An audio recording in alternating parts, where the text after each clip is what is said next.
오늘 우리에게 주시는 하나님의 말씀 마태복음 1장 18절에서 2장 18절까지 예수 그리스도 성육신의 비밀이라는 제목으로 함께 말씀을 나누도록 하겠습니다. 우리 다 함께 사랑의 인사 나누도록 하겠습니다. 하나님은 우리의 창조자이십니다. 하나님은 우리의 구원자이십니다. 하나님은 우리의 전능자이십니다. 할렐루야. 사람이 사람을 만나면 역사가 이루어지고 사람이 하나님을 만나면 기적이 이루어집니다. 할렐루야. 자, 오늘 우리가 함께 나누었던 마태복음 1장의 말씀은요, 예수님의 계보와 이제 예수님의 탄생에 대한 기사가 기록이 되어져 있습니다. 마태복음 1장 1절에 이렇게 기록이 되어 있죠. 아브라함과 다윗의 자손 예수 그리스도의 계보라. 여기서 계보라 하면 우리가 말하는 가족에 대한 기록입니다. 우리가 우리나라에서 족보라고 표현을 하죠. 시족 사회다 보니까 그 시족의 이야기들을 이제 다 글로 기록했다는 겁니다. 자, 누구는 누구를 낳고 누구는 누구를 낳고, 자, 이렇게 성경이 기록이 되어 있는데, 아브라함과 다윗의 자손이라는 이름을 마태복음 1장 1절에 천명을 하는 거예요. 이 이야기는 마태복음이 이스라엘 백성들을 상대로 기록이 되어졌다는 것을 우리가 증명할 수가 있습니다. 아브라함이라는 인물, 다윗이라는 인물은 이스라엘 사람들밖에 모르는 거예요. 특히 이 아브라함이라는 사람은 어떤 사람인가요? 창세기 12장 1절에서 3절의 말씀에 한번 봐볼까요? 우리가 여호와께서 아브라함에게 이르시되 너는 너의 고향과 친척과 아버지의 집을 떠나 내가 내게 보여줄 땅으로 가라. 내가 너로 큰 민족을 이루고 내게 복을 주어 내 이름을 창대하게 하리니 너는 복이 될지라. 너를 축복하는 자에게는 내가 복을 내리고 너를 저주하는 자에게는 내가 저주하리니 땅의 모든 족속이 너로 말미암아 복을 얻을 것이라 하신지라. 자, 아브라함과 다윗의 자손이라는 이 이야기는 예수 그리스도의 그 탄생에 대한 시작이 아브라함부터 있다라는 말씀을 우리에게 얘기해주고 있습니다. 아브라함은 누구입니까? 아브라함은 믿음의 조상입니다. 이스라엘이라는 민족을 이루기까지 그 시작이 누구냐? 아브라함인 거예요. 그냥 시작도 아니고 믿음의 조상인 겁니다. 이스라엘 백성들이요, 이제 이스라엘 백성이 이제 한 민족을 이루고 그 민족이 섬기는 그 하나님이 그 아브라함을 향해서 뭐라고 얘기했냐면 믿음의 조상이다라고 하나님이 천명을 하셨던 거예요. 그 믿음의 조상의 후예가 예수 그리스도이시다. 자, 오늘 우리가 읽었던 12장 1절 3절의 이 말씀은 하나님이 아브라함과 맺었던 언약입니다. 자, 갈대아 우르에 있었던 아브라함이요, 지금 어디로 오는 거예요? 이 가나안 땅으로 오는 겁니다. 갈대아 우르는 지금의 터키 지역이에요. 굉장히 먼 거리입니다. 그곳에서 지금 이 팔레스틴이라는 곳으로 오기까지 그가 뭘 했느냐? 오늘 이제 12장 1절에 보면 너는 가라. 이렇게 기록이 되어 있어요. 자, 너는 가라. 어디로 갑니까? 갈대아 우르에서 팔레스틴까지. 사람들은 그렇게 생각하죠. 뭐 그리 멀지 않는 거리면 뭐 우리가 못 가겠어요. 지금 뭐 차도 있고 기차도 있고 비행기도 있는데 라고 생각할 겁니다. 그러나 하나님께서 아브라함을 향해서 너는 가라. 레카라는 말이 너는 가라라는 뜻이에요.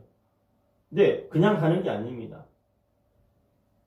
고향과 친척과 아버지의 집을 떠나서 간다는 것은 자기가 누릴 수 있는 권리, 권한, 소유, 재산, 모든 것을 다 포기하고 하나님의 그 부르심, 이 소명 앞에 그가 나와왔다는 것. 굉장히 어려운 일입니다. 쉬운 일이 아닌 것이죠. 노멀하지가 않아요. 근데 그 일을 아브라함이 행했다는 것이죠. 그리고 하나님께서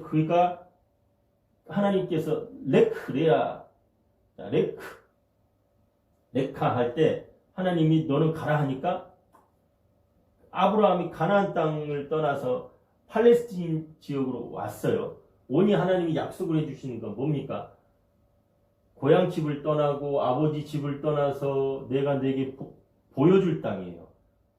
그러니까 어떤 땅인지 몰라요. 가라 하니 하나님 인도하시니 가다 보니 왔어요. 팔레스틴이라는 지역에 와서 보니까 하나님 뭐라고 해요? 내가 너로 큰 민족을 이루고 내 이름을 창대하게 할 것이다. 자, 민족을 이뤘다는 말은 무엇입니까? 아브라함의 후손이 넘쳐난다는 거예요. 당시 아브라함은요 자손이 없었어요. 그 아들을 이스마엘을 낳기 전까지 그 아들 이삭을 낳을 때까지 그의 나이 100세라고 했어요. 우리의 이성과 우리의 그런 그 이성적인 사고를 뛰어넘어 하나님의 그 전지전능하심을 나타내 보이셨는 그 하나님이 430년이라는 시간이 지난 이후에 이스라엘이라는 민족이 만들어진다는 거예요. 자, 아브라함과 이삭과 야곱과 그의 자손들이 이제 애굽으로 가서 430년이라는 시간이 지난 다음에 거대한 민족을 이루게 됩니다. 그리고 세계 만방에 아브라함이라는 이름을 드높이겠다는 거예요. 그러니까 이보다 더 큰 게 어디 있습니까? 우리가 소탐대실이라는 말이 있잖아요. 조그만 것을 탐하려다가 큰 것을 잃어버린다. 그 반대이죠. 내가 지금 가지고 있는 게 전부라고 생각을 했는데 이게 하나님이 내게서 이걸 원하시니 내가 하나님한테 드렸더니 하나님이 그 더 큰 것으로 우리에게 허락해 주셨더라. 성경에 그리 많이 나오진 않는 이야기죠. 그러나 우리가 하나님 앞에 오병이어의 기적이 여기서 일어나는 거예요. 이거 아브라함이 먼저 우리에게 보여줬던 내용이죠. 자, 근데 문제는 뭡니까? 그 아브라함을 통해서 하나님이 복의 근원이 될 것이다 라는 말을 합니다. 우리가 여기서 복이라는 말은 단순히 물질적인 것을 이야기한다. 그것 또한 하나님이 허락해 주신 것이죠. 자, 이 히브리 사상에 있어서 이 복이라는 말, 축복이라는 말은 영어의 bless라는 한 단어로 되지만, 자, 히브리어의 축복이라는 복이라는 말은 바라크라는 말이 있어요. 바라크라는 말과 아시아르라는 말. 자, 우리가 시편 1편에 1장 10편 1편에 보면 1절에 이렇게 기록이 되죠. 복 있는 사람은 악인들의 꾀를 따르지 아니하며. 그 복이 뭐냐? 바라크, 아샤르. 자, 물질적인 축복도 있지만 정신적인 축복이 있어요. 그게 이제 시편 1편의 말씀이에요.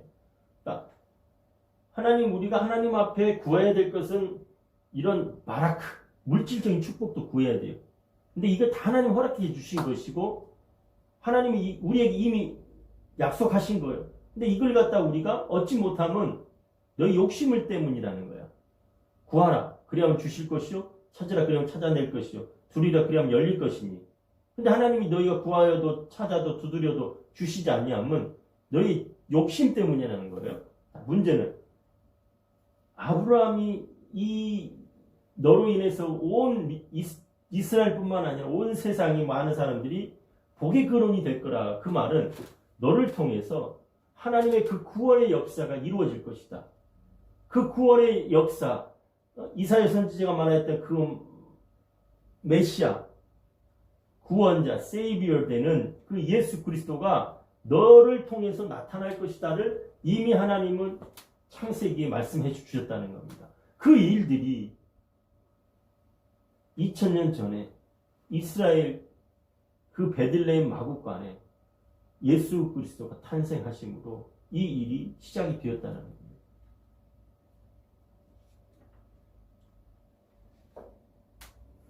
이스라엘 민족의 아브라함은요, 히어로, 영웅이에요. 프라이드입니다. 그들 나름의 자긍심이에요. 왜 그런가요? 왜 그런가요? 이스라엘의 그 시작이 거기서 나왔고 또 메시아가 그를 통해서 나온다는 거예요. 자, 그렇다고 본다면 하나님의 그 구원의 계획하심은 어디에 있습니까? 하나님의 구원의 계획하심은 하나님의 그 구원의 계획하심이 어디에 있어요? 인간이 하나님과 함께 에덴 동산에서 살 때는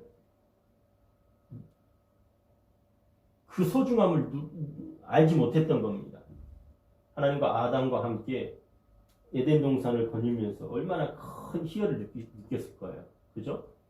근데 아담과 하와가 하나님의 말씀 앞에 동산 중앙에 있는 나무의 그 실과는 따먹지도 마. 쳐다보지도 마. 자, 물론 아담을 통해서 하와에게 전달이 되어졌지만 먹음직도 하고 보암직도 하고 하나님 말씀 앞에 불순종함으로 죄가 찾아왔다는 거죠.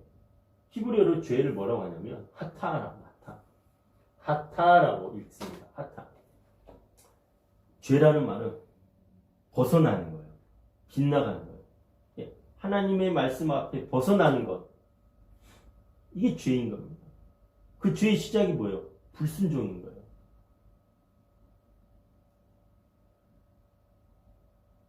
사단이 와서 하와에게 뭐라고 합니까? 네가 이걸 먹으면 네 눈이 번쩍 띄어져. 너도 하나님과 같이 될 거야.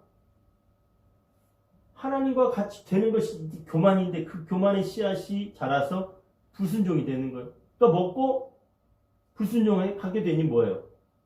그가 벌거벗은 것이 하나님 앞에 드러나니까 부끄러움을 찾아요. 그래서 우리가 죄와 가운데 임할 때 수치심이 찾아오는 거예요. 그러니까 하나님 앞에 엎드릴 수밖에 없는 거예요. 왜? 그 수치심이 들통나니까. 우리 죄가 드러나는 거예요. 하나님의 말씀 불순종하는 사실이 드러나니까 두려운 거예요.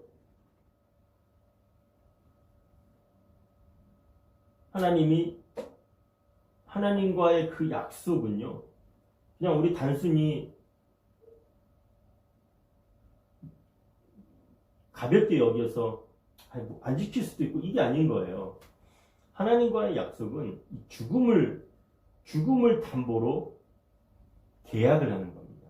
그래서 언약이라는 말은 커버넌트, 영어의 커버넌트라는 단어를 씁니다. 이 이야기는 둘 중에 하나가 약속을 지키지 않으면 죽음의 이 피를 보게 될 거라는 거예요. 아브라함이 하나님 앞에 이 번제 드릴 때 그가 하나님과 약속을 언약을 맺을 때 죽음을 담보로 약속을 한다는 거예요. 하나님 본인은 반드시 지킬 건데 아브라함 너 지킬 거냐? 안 그러면 너 이 피의 제사를 보게 될 거야. 어떻게 할 거니? 하나님으로부터 인간은 이 에덴 동산을 쫓겨남과 동시에 하나님과의 관계가 멀어지게 됩니다. 이 죄로 인해서 아무리 우리가 선행을 하더라도 아무리 우리가 좋은 일을 하더라도 하나님 앞에 나아갈 수가 없는 거예요. 이 간극이 좁혀질 수가 없는 거예요. 이 죄는 우리로 하여금 죽음에 이르게 합니다.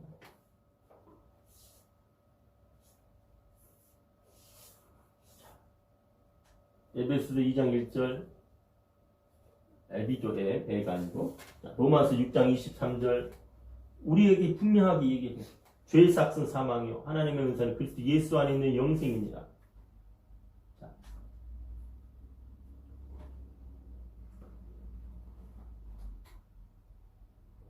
아담과 하와의 불순종이 우리로 하여금 죽음을 낳게 합니다.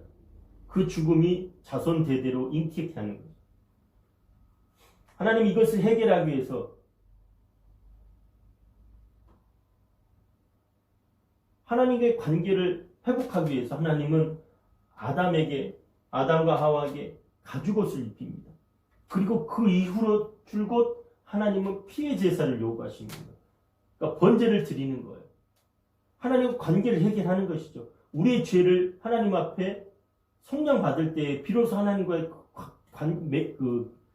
관계가 형성이 되는 거예요. 하나님과 교제가 이루어지고 하나님의 음성이 들리는 겁니다. 무엇을 해결하기 위해서요? 죽음의 문제를 해결하기 위해서. 죽음의 문제를 반드시 해결해야만 하나님과의 관계가 해결이 되는 겁니다. 어떻게 해결할 거예요? 매번 제사를 드려야만 되는 건가요? 하나님은 그래서 우리에게 단번에 하나님이신 그분이 이 땅에 오셔서 십자가에 죽으심으로 말미암아 이 죽음의 문제를 단번에 해결하기 위해서 십자가에 달려 돌아가신 겁니다. 자, 우리 다 같이 한번 말씀 한번 볼까요? 로마서 3장 23절. 로마서 3장 23절. 로마서 먼저 요한복음 1장의 말씀 한번 보겠습니다. 태초에 말씀이 계시니라. 이 말씀이 하나님과 계셨으니 함께 계셨으니 이 말씀은 곧 하나님이시니라. 이 세상을 하나님이 빛이 있으라 하심에 빛이 있었고 말씀으로 창조하셨다라는 겁니다. 그 말씀하신 분이 누구시냐? 곧 하나님이시라는 거예요. 그 하나님이 말씀하셨을 때에 우리 안에 생명이 있는데 그 생명이 곧 빛이라는 거예요. 근데 빛이 어둠에 비쳤는데 불구하고 어둠이 깨닫지 못하는 거예요. 하나님이신 그분이 우리 가운데 생명을 부어 넣어주시기 위해서 예수 그리스도를 보내주셨는데 많은 사람들은 예수를 십자가에 매달고 그가 메시아라는 것을 부인하게 됩니다. 10절 말씀이 영접하는 자 곧 그 이름을 믿는 자들에게는 하나님의 권세가 되는 하나님의 자녀가 되는 권세를 주셨다라고 합니다. 예수 십자가에 달린 예수만 바라보면 너희들은 살 거야. 이스라엘 백성들 가운데 가나안 땅에 들어갈 때에 40년의 이 광야 생활에 하나님이 하도 불평을 하니까 그 가운데 불뱀을 넣어주십니다. 이스라엘 백성들이 물리잖아요. 그때 뭐라고 합니까? 모세를 통해서 저 하늘의 장대를 바라봐라. 그럼 너희들 살 것이다. 놋뱀을 달아놓고 불뱀을 물린 그 이스라엘 백성들을 향해서 장대에 달린 저 놋뱀을 바라봐. 그럼 너희는 살 것이다. 믿지 않는 이스라엘 백성 다 죽게 됩니다. 그러나 하나님의 말씀, 영접하는 자, 곧 그 이름을 믿는 자들에게는 하나님의 자녀가 되는 권세를 주셨으니 그를 바라본 백성들은 다 살았다는 거예요. 자, 사람들은 예수가 그리스도 되심을 믿으라 하면 믿지 않습니다. 완악하여서 하나님이신 그분이 우리 가운데 들어오셔도 거부를 하는 거예요. 그러나 하나님은 강하게 역사하실 때 거부할 수 없는 하나님의 그 증거를 보여주실 때 인간들은요 나약함을 느끼죠. 그래서 하나님 앞에 두 손 들 수밖에 없는 겁니다. 우리 인간의 이성과 우리 인간의 지성으로 논리적으로 아무리 이 모든 것들을 생각하고 판단하고 해보아도 하나님이신 그분이 우리 가운데 나타나실 때는 무엇라 표현할 수가 없고 말할 수가 없는 겁니다. 그래서 우리는 그 하나님이 살아계심을 인정하게 되는 겁니다. 그렇다면 하나님이신 그분이 이제 말씀이 하나님이신 그분이 말씀으로 창조하신 그 하나님의 그 말씀이 하나님이신데 그분이 육신이 되어 오셨다는 거. 왜 오셔야? 왜 오셔야만 합니까? 우리의 그 죄의 문제를 해결하기 위해서 하나님이 그분이 직접 오셔야만 한 거예요. 인간의 몸을 빌어서 직접 오셔야만 했던 겁니다.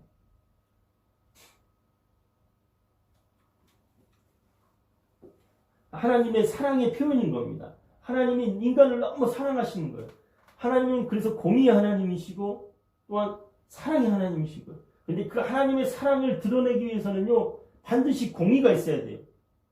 심판이 있어야 되는 겁니다. 심판이 있지 않고서는 하나님의 사랑을 나타낼 수가 없는 겁니다. 좋은 게 좋다가 사람들이 그냥 두리뭉실하게 세상 사람들이 살아가지만 하나님이 그걸 절대 원하지 않는다는 거 뭐예요? 우리에게 잘못이 있고 우리 살아가는 사회가 문제가 있다면 썩은 것을 도려내야만 한다는 겁니다. 덮어서는 다시 그 썩은 것 자리에 고름이 있게 되고 고름이 난 자리는요 다시 썩게 되니까 잘라내야 되는 거예요. 죽음에 이를 수가 있는 겁니다. 그래서 하나님은 우리에게 핀히 보여주신 이야기가 뭐예요? 공의라는 거예요. 공의. 하나님은 공의의 하나님이신 거예요. 하나님이신 그분이 이 공의의 문제를 해결하기 위해서 십자가에 직접 죽으신 겁니다. 그 자체가 사랑인 거예요. 무지한 인간들은 그걸 깨닫지 못한다는 겁니다. 인간의 죽음이 끝이 아니라 영원할 수 있음을 우리에게 말씀해 주시는 겁니다. 죄의 삭슨, 죄의 결과는 사망이요. 그럼에도 불구하고 하나님은 우리 가운데 예수를 믿으면 그리스도 예수 안에 있는 영생을 허락해 주시나.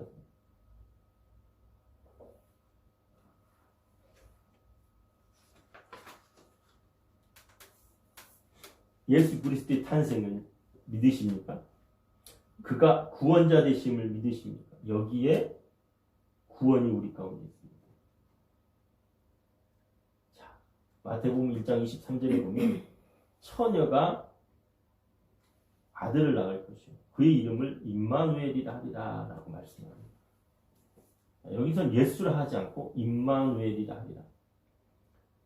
처녀라는 말은 남녀가 이 성적 관계를 하지 않는 상태를 우리가 virgin 처녀라고 합니다. 근데 그 처녀가 잉태를 했어요. 이 잉태한 사건, 처녀가 잉태한 사건을 두고서 사람들은 이렇게 얘기합니다. 있을 수 없는 일이다. 많은 사람들이 이걸 논리적으로 접근하려고 합니다. 그 자체가 잘못된 거예요. 이건 로직으로 이루어진 게 아니에요. 레셔널하고 로지컬한 것을 우리가 사람들로 하여금 이것을 밝히려고 하고 하는 것 자체가 이거 범죄라는 겁니다. 왜 그럴까요? 자, 보십시오. 처녀가 잉태하는 게 이상한 것입니까? 아니면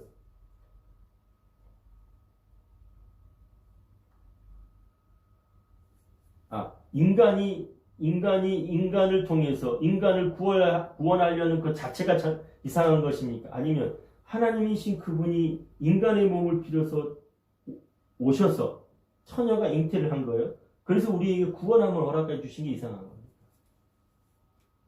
이걸 이성적으로 또 논리적으로 이걸 말하려고 한다면 있을 수가 없는 일인 겁니다. 이거 과학의 범주가 아닌 거예요. 그러니까 하나님의 범주 안에 카테고리 안에 있는 겁니다. 하나님의 말씀은 살았고 운동력이 있어.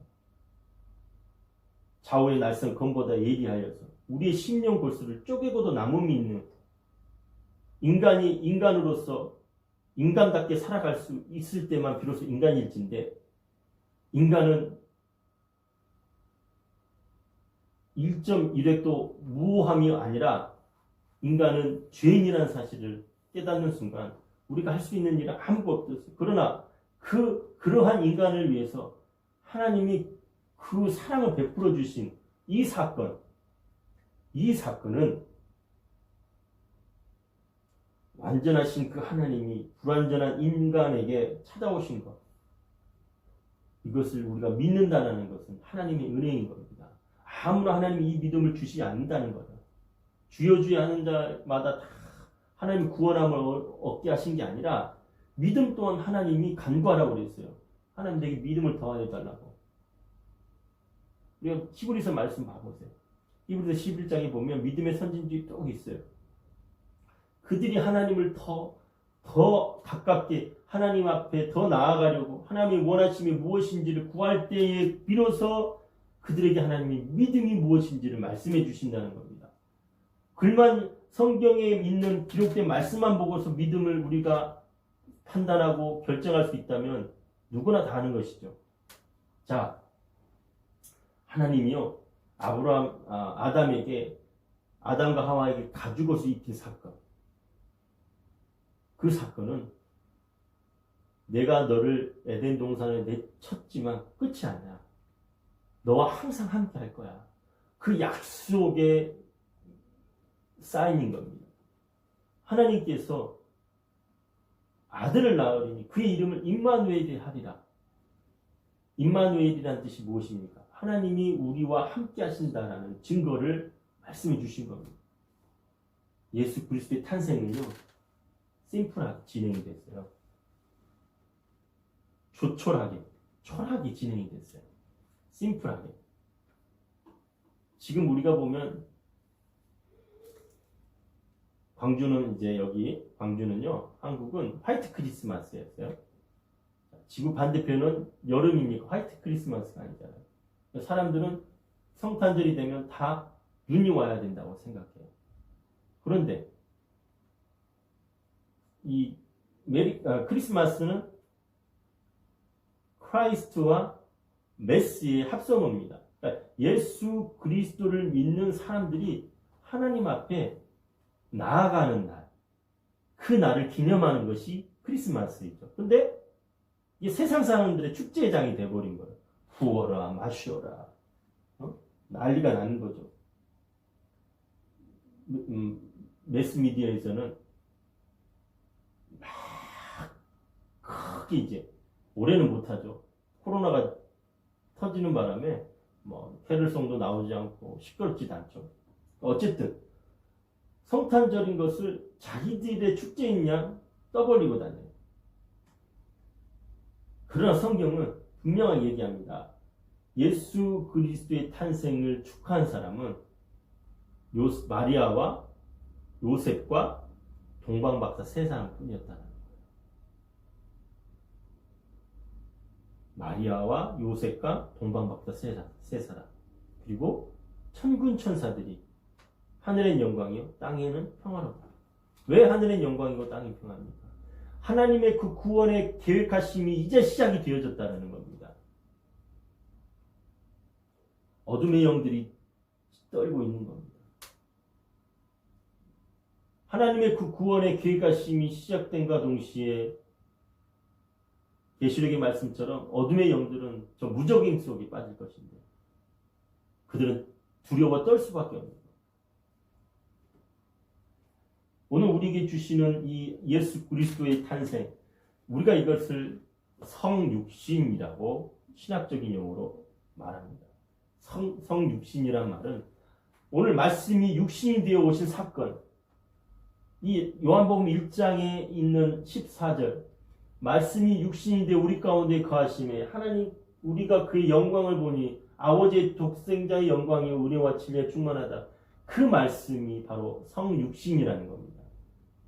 인카네이션이라는 말을 쓰는 거예요. 오늘 말씀의 제목이 Jesus Christ, the secret of incarnation. 자, 하나님이신 그분이 이 땅에 오신 그 사건의 비밀이 무엇이냐?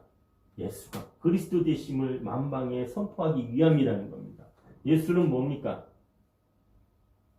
자기 백성을 저희 죄에서 구원할 자랍니다. 자기 백성을 저희 죄에서 구원할 자임을 그가 그리스도 되심, 크라이스트, 메시아임을 너희가 아느냐라는 거예요. 이것을 너희가 믿으라라는 겁니다. 주 예수를 믿으라.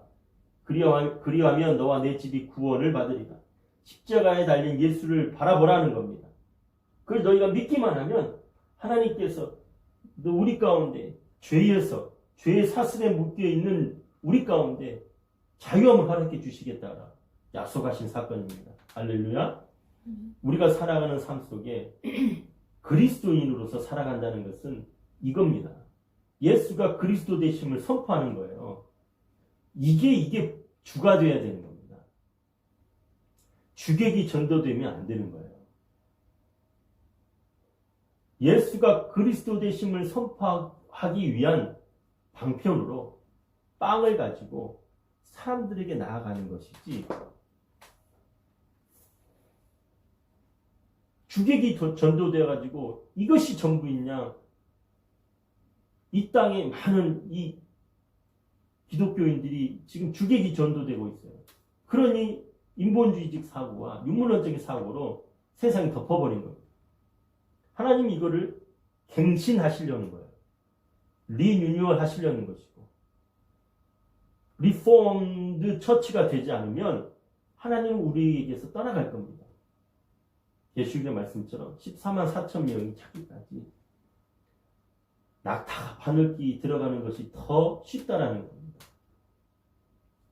너희 구원을 두렵고 떨림으로 이루라고 말씀하신 것처럼 예수 그리스도가 이 땅에 오심의 그 이유를 분명히 깨닫고 오늘 또 승리하며 살아가는 저와 여러분들이 되기를 소망합니다. 기도하겠습니다. 살아계신 하나님, 주의 인도하심을 찬양합니다. 하나님의 선하신 뜻이 우리 안에 이루어질 소망합니다. 예수 그리스도가 이 땅에 오심의 이유가 하나님의 말씀을 이 땅 가운데 증거하기 위함이니 주여 오늘도 우리가 깨어서 주의 말씀 앞에 엎드려 나아가게 하여 주옵소서. 예수님의 이름으로 기도합니다. 아멘.